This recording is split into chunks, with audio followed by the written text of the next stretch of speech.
हौसला न छोड़ कर सामना जहान का, हौसला न छोड़ कर सामना जहान का। वो बदल रहा है देख रंग आसमान का, रंग आसमान का। ये शिकस्त का नहीं ये फतेह का रंग है। जिंदगी हर कदम एक नई जंग है, जिंदगी हर कदम एक नई जंग है। जीत जाएंगे हम, जीत जाएंगे हम, तू अगर संग है। जिंदगी हर कदम एक नई जंग है, जिंदगी हर कदम एक नई जंग। हेलो एंड नमस्कार my dear young friends and viewers. तो आज के संडे कमेंट बॉक्स में मैं आपके कुछ कमेंट्स पिक करता हूं, आपके कुछ क्वेश्चन पिक करता हूं, उसका आंसर देने की कोशिश करता हूं। उसके साथ साथ आप जो एप्रिसिएशन देते हैं मुझे, उसको भी लेने की कोशिश करता हूं। तो चलिए आज का संडे कमेंट बॉक्स स्टार्ट करते हैं। सबसे पहला कमेंट यहाँ पे आया है चंदा, लिखते हैं really helpful, thank you for such an initiative. Thank you very much. ऐसे ही कंटेंट आपको मिलेंगे यहाँ पे। मैं अपने लेवल पे जो सारी चीजें हैं वो देने की कोशिश करूंगा। मेरा जो नॉलेज और एक्सपीरियंस है वही शेयर करूंगा मैं। तो आप चैनल के साथ जुड़े रहिए। अभी तक सब्सक्राइब नहीं किया तो सब्सक्राइब करिए, बेल नोटिफिकेशन आइकन भी प्रेस करिए और कंटेंट को एंजॉय करिए। चलिए दूसरा यहाँ पे कमेंट है करुण पीजीटी, लिखते हैं फर्स्ट लाइक बिफोर वॉचिंग। चलिए thank you very much sir. ऐसे ही आप देखते रहिए और लाइक और कमेंट भी करते रहिए और हम ऐसे ही कंटेंट आपको देते रहेंगे। इसके बाद यहाँ पे नेक्स्ट कमेंट आया है, वो है राजस्वी सोनी। ये लिखते हैं सर ये सब एनसीईआरटी बुक क्लास 12 के अकॉर्डिंग है आईपी का। And sir NCERT Sumita Arora और प्रतीक बुक में से कौन सी बुक फॉलो करना चाहिए फॉर बोर्ड्स, बिकॉज हमारे स्कूल वाले सुमिता अरोरा फॉलो कर रहे हैं एंड नॉट एनसीईआरटी। तो सुमिता अरोरा बुक एनसीईआरटी से ज्यादा अच्छी है सर, प्लीज टेल। तो यहाँ पे देखिए मैं आपको एक क्लियर बात बता दूं कि ये जो बुक्स यहाँ पे स्कूल्स में यूज किए जा रहे हैं वो आपके टीचर के अकॉर्डिंग, आपके टीचर ने जो सजेस्ट किया होगा उसके अकॉर्डिंग हुआ होगा, उनको वो बेस्ट लग रहा है। आपको देखना ये है कि कंटेंट क्या है और कंटेंट के हिसाब से अगर आप सिलेबस को मैच करेंगे तो उसमें अगर सारी चीजें हैं और आपको जो चीज अच्छे से समझ में आती है वो आपके लिए अच्छा है। तो वहां पे यहाँ पे मैं ये कहूंगा कि सारी बुक अपने लेवल पे बेस्ट ही होती है, ताकि जो ऑथर जो बुक लिखते हैं वो अपने नॉलेज और एक्सपीरियंस को वहां पे निचोड़ देते हैं। अब निचोड़ के जब रखते हैं तो उसमें कुछ ना कुछ तो अच्छा ही होगा। तो हम जब वो चीज हम कर रहे हैं तो हमें अपने लेवल पे लेना है। तो स्कूल में जो बुक्स इंप्लीमेंट की जा रही है वो भी आप कर सकते हैं। उसके अलावा ये सारे बुक्स है तो उसको भी कंपेयर कर सकते हैं और उसके साथ साथ आप काम कर सकते हैं। अगर मैं मेरी बात करूं तो मुझे एनसीईआरटी अच्छी लगती है। एनसीईआरटी में कंटेंट जो है सिलेबस के अकॉर्डिंग दिए हैं। सुमिता अरोरा वाली बुक भी अच्छी है लेकिन उसमें कुछ एक्स्ट्रा कंटेंट देके रखते हैं वो लोग, कुछ चीजें ज्यादा है उसमें जो मतलब सिलेबस में कुछ पॉइंट्स नहीं होते हैं, ऐसे पॉइंट्स को भी कवर किया है। तो लर्निंग पर्पज से और आपको डीप लेवल पे अगर कुछ करना है तो यहाँ पे सुमिता अरोरा वाली बुक अच्छी रहेगी। उसके साथ अगर हम बात करेंगे कि आपने जो प्रतीक बुक लिखा है, तो प्रतीक बुक मैंने अभी देखा नहीं है कैसा है क्या है, लेकिन हम जनरली हम लोग यूज करते हैं प्रीति अरोरा। तो प्रीति अरोरा वाली बुक है तो वो भी एक अच्छी बुक है। तो ये तीनों बुक में आपको कहीं ना कहीं एक जैसी चीजें कुछ मिलेगी। सुमिता अरोरा वाली बुक काफी पुरानी है कंप्यूटर साइंस और इन्फॉर्मेटिक्स प्रैक्टिसेस में, जब एनसीईआरटी भी नहीं थी बुक। एनसीईआरटी की बुक अभी पिछले साल ही आई है, तो नहीं थी तब हम लोग ये यूज करते थे सुमिता अरोरा। तो वो पहले से पुरानी बुक है और अच्छे ऑथर है, तो वो बुक आपको डेफिनेटली फायदा करेगी। तो स्कूल में अगर वो बुक है तो एक सही डिसीजन है। बट यहाँ पे बात यह है कि आप अगर सिलेबस के अकॉर्डिंग कंटेंट कुछ करेंगे तो कुछ कंटेंट आपको सिलेबस में पॉइंट वाइज नहीं मिलेंगे, जो इस बुक में इन्होंने इंक्लूड किए हैं, जो आपके लिए जरूरी है। तो लर्न करने के लिए आपको अगर आगे आप इस फील्ड में देख रहे हैं, कंप्यूटर साइंस, डेटा साइंस या किसी भी फील्ड में, तो आपके लिए सुमिता अरोरा बेस्ट रहेगी। चलिए नेक्स्ट कमेंट लेते हैं। नेक्स्ट कमेंट यहाँ पे है कुश कुमार देसाई, लिखते हैं सर अगर मैं एमसीए कर दूंगा तो सैलरी कितनी होगी प्लीज बताओ। देखिए अब इन्होंने तो ऐसा कह दिया है कि इसका आंसर क्या दे। देखिए सैलरी डिपेंड होती है आपके स्किल के ऊपर, आपके डिग्री के ऊपर कभी डिपेंड नहीं होती। अदरवाइज आप ये देखेंगे कि कुछ इंजीनियर्स जो है वो इंजीनियर्स अभी ऐसे जॉब कर रहे हैं उससे भी कम डिग्री वाले लोग भी ज्यादा पैसे कमा रहे हैं। अगर बिजनेस की बात करेंगे तो वहां पर भी ऐसा है। तो जॉब और सैलरी ये आपके ऊपर डिपेंड है, आप इंटरव्यू में कैसे करते हैं, आपके पास क्या स्किल्स है, आपके जो स्किल्स होंगे उसके ऊपर से आपको यहाँ पे मिलेगा पैसा। तो पैसा एक चीज नहीं होती है, डिग्री या डिग्री से ही पैसा मिलेगा ऐसा नहीं है। आप जिस तरीके से स्किल एक्वायर करेंगे, आप उस स्किल का कैसे यूज करेंगे और आप कितना एक्सपीरियंस ले पा रहे हैं, कितनी चीज आप उसको कर रहे हैं अपने जॉब में इम्प्लीमेंट, उसके ऊपर डिपेंड है। तो यहाँ पे डिग्री से कभी सैलरी नहीं बनती। तो आप एमसीए भी करिए, एमटेक भी करिए, कुछ भी करिए, लेकिन कुछ एमटेक वाले भी आपने देखा होगा कि इनका इनकम कम होगा। उसके कंपैरिजन में हम अगर देखेंगे तो कुछ अगर साइकिल स्टोर है बड़ा और वहां पे कुछ लोग जॉब कर रहे हैं तो उनका भी सैलरी ज्यादा होगा। तो ये हो सकता है। तो आपकी टेक्निकल स्किल्स कहाँ पे है वो सबसे ज्यादा मायने रखते हैं, ना कि डिग्री। डिग्री सिर्फ एंट्री के लिए जरूरी है किसी भी अच्छे कॉलेज में या किसी भी अच्छे कंपनी में। अच्छे कंपनी में तो मैं नहीं कहूंगा, क्योंकि अच्छे कंपनी में वो लोग देखते हैं लेकिन उतना ज्यादा नहीं देखते। आप में अगर स्किल है, आप अगर कुछ एक्स्ट्रा ऑर्डिनरी कर रहे हैं तो कहीं ना कहीं लोग इसकी कहीं ना कहीं उसकी नोट हो रहा है, कहीं ना कहीं लोग उसको नोट डाउन कर रहे हैं। तो इसीलिए आप अपना काम कंटिन्यू रखिए, कहीं ना कहीं किसी न किसी दिन तो वो लिखा जाएगा और आपको उसका जो रिवॉर्ड है वो मिलेगा। बट हमें डिसअपॉइंट होकर उसे छोड़ नहीं देना है। तो आप यहाँ पे डिग्री करिए, डिग्री काफी जरूरी होती है। डिग्री जरूरी इसलिए होती है कि मानिए कि अगर आप गवर्नमेंट जॉब के लिए टारगेट कर रहे हैं या कोई अच्छे इंस्टीट्यूट के लिए टारगेट कर रहे हैं तो आपको यहाँ पे मार्क्स और डिग्री दोनों इंपॉर्टेंट है। पर आप ये जान रहे हैं कि भाई मैं खुद अपने लेवल पे कुछ कर सकता हूँ, तो वहां पे मार्क्स और डिग्री चाहिए ही चाहिए, लेकिन थोड़ा उससे हटकर आप अगर कुछ कर पा रहे हैं जिसकी लोग यहाँ पे कुछ क्या कहें कि उसको नोटिस करें, तो उसको नोटिस करते हैं तो आपको डेफिनेटली फायदा होगा। और ये मेरा मानना है कि आपके पास अगर कुछ है, आप कुछ कर रहे हैं तो अपने लेवल पे जो आपने सोचा है उसके अकॉर्डिंग आप चलते रहिए।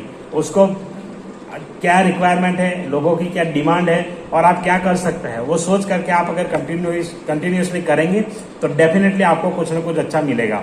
तो इसीलिए डिग्री और ये जो वाला है तो वो थोड़ा सा थॉट ठीक नहीं है। उसको थोड़ा इंप्रूव करके आप ये कर सकते हैं कि डिग्री मुझे चाहिए, डिग्री मैं ले लूंगा, उसके बाद स्किल्स डेवलप करूंगा। तो डिग्री प्लस स्किल्स आपको आगे जमाने में ले जाएगी। मेरा भी सेम यही है। मैंने पहले डिग्री नहीं किया था तो तब तक मैं ऐसे इंस्टीट्यूट में जॉब करता रहा जहां पर मुझे 5-7 हजार ही सैलरी मिल रही थी।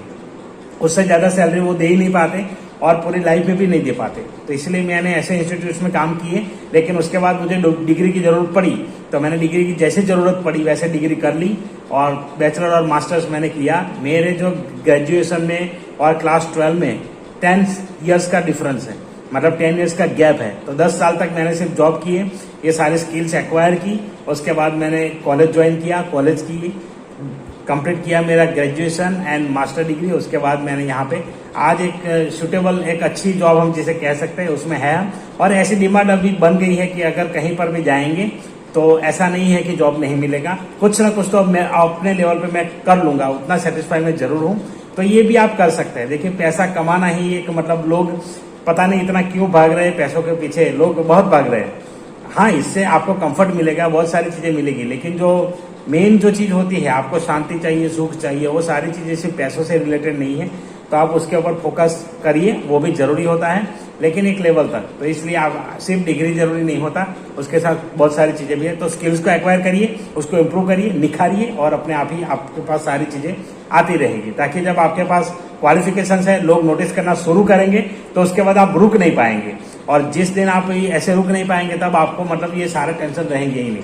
तो इसलिए डिग्री करना जरूरी है, कर लीजिए, आपके पास समय है, आपके पास सारी चीजें हैं। कुछ चीजें मेरे पास नहीं थी, इसलिए मुझे 10 साल का गैप हो गया मेरे लाइफ में। ऐसी कुछ चीजें मेरे पास नहीं थी जो मुझे हासिल करनी पड़ी, तो मैंने पहले उसको हासिल किया, उसके बाद स्टडी शुरू किया।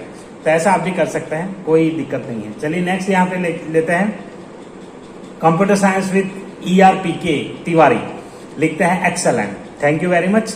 यहाँ पे एंजॉय स्टमन एस लिखते हैं, sir I was searching for this only on your website and suddenly your notification came, thank you sir for this. तो एनकोडिंग स्कीम नंबर सिस्टम का जो मैंने वीडियो डाला था वो अभी मैंने शुरू किया है, पहले पिछले साल वो नहीं डाल पाया था, तो अभी ये आ गया है, तो आपको ये वीडियो मिलेंगे। चलिए नेक्स्ट यहाँ पे कमेंट लेते हैं।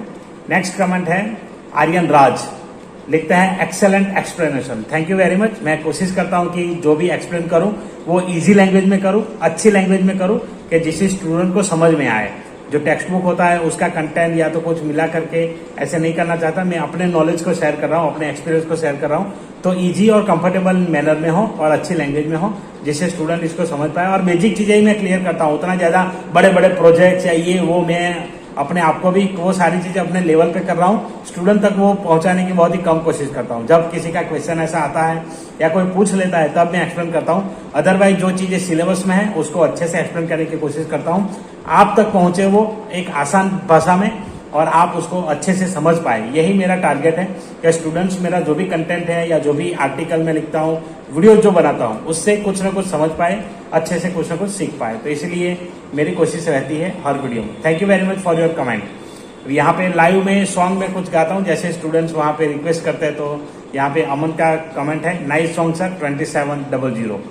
तो ये है। उसके बाद नेक्स्ट लाइव कब होगा, तो देखिए मैं लाइव हर सैटरडे संडे करता हूँ। अभी 8 बजे का टाइम मैंने रखा था फिक्स, लेकिन कुछ मेरे जो पर्सनल चीजें है उसकी वजह से अभी मैंने उसका टाइम चेंज किया है। तो थोड़े दिनों के लिए आपको लाइव जो है वो 6 बजे से मिलेगा। तो आज शाम को भी 6 बजे लाइव करूंगा मैं, तो 6 बजे लाइव करता हूँ। अब से हाफ एन आवर या तो 1 आवर, जैसे आपकी रिक्वायरमेंट रहेगी, आप जैसे क्वेश्चन पूछेंगे, डाउट पूछेंगे, उसके ऊपर डिपेंड है, मैं कंटिन्यू रखता हूँ। तो लाइव में जरूर जुड़िए 6 बजे हर सैटरडे संडे को। चलिए आगे का कमेंट लेते हैं। विनय कुमार चौधरी सर, प्रेरक तथा प्रशंसनीय। तो यहाँ पे वो चीटी वाली वीडियो मैंने डाली थी, यहाँ पे वो वीडियो अच्छी है। आपको किसी को भी हेल्प करनी चाहिए अपने लेवल पे, आप जो भी कर पाए आप करते रहें कहीं ना कहीं वो, और वो भी बिना एक्सपेक्टेशन। आप एक्सपेक्ट मत करिए कि वो सामने वाला भी आपको मतलब ऐसे ही हेल्प कर दे। आप हेल्प करते रहिए, ऑटोमेटिकली वो हेल्प नहीं करेगा तो कहीं ना कहीं से और से आपको कुछ ना कुछ मिल जाएगा।